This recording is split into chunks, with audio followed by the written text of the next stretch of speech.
not diverse. I imagine there was like progress between the 70s and now, but we still have few women and few Black women who are as successful as you are.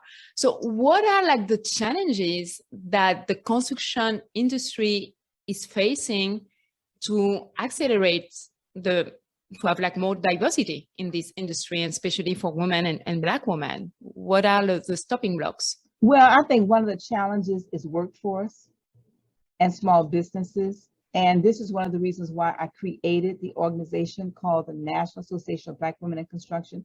And the listeners, that's interested in that, you can go to NABWIC, NABWIC.org, NABWIC.org, National Association of Black Women in Construction. And so, Cindy, I don't really look at the challenges, I look for the opportunities. And so going to your question about the lack of diversity and the lack of Blacks and the lack of opportunities, I look within and say, how can I create love it. more diverse people in the industry? How can I create opportunities? And again, going back to the book, Think and Grow Rich by Napoleon Hill, I read about Charles Schwab, who worked for Andrew Carnegie. Carnegie paid him $70,000 as a salary, but he paid him $1 million as a bonus.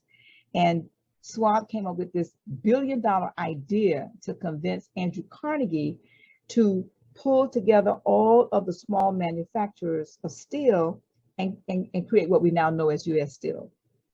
But I read that, I thought to myself, I could do the same thing in the construction industry. I could pull together the billion-dollar organizations and create, instead of a dinner, I could create a luncheon. And so for the last 3 years, I've been hosting a billion-dollar luncheon in the construction industry by industry. So 1 month we would do water, 1 month we would do aviation, or 1 month transit, 1 month healthcare, 1 month facilities, and so on, ports and different things like that. And it has been phenomenal, where I bring the agencies, the engineering firms, the architects, the contractors, and the small businesses, and the youth, and those who are the least, the lost, and the unconcerned. I bring us all together through our National Association of Black Women in Construction for lunch on Zoom. And we have the agency bring their billion-dollar programs and share with everybody on Zoom. So those are the kind of activities that I've created from my imagination. And we go back to the book again, my creative imagination, and then pulling together a group of people, we'll call it a mastermind group, to help implement this process. And literally when I share with people, they say, well, how do you do it? I say, listen, we're in 15 cities right now as an organization, and we're Black women, we're white men. We are made up of everybody, but we're all underneath one umbrella. One umbrella, and that's what makes the difference.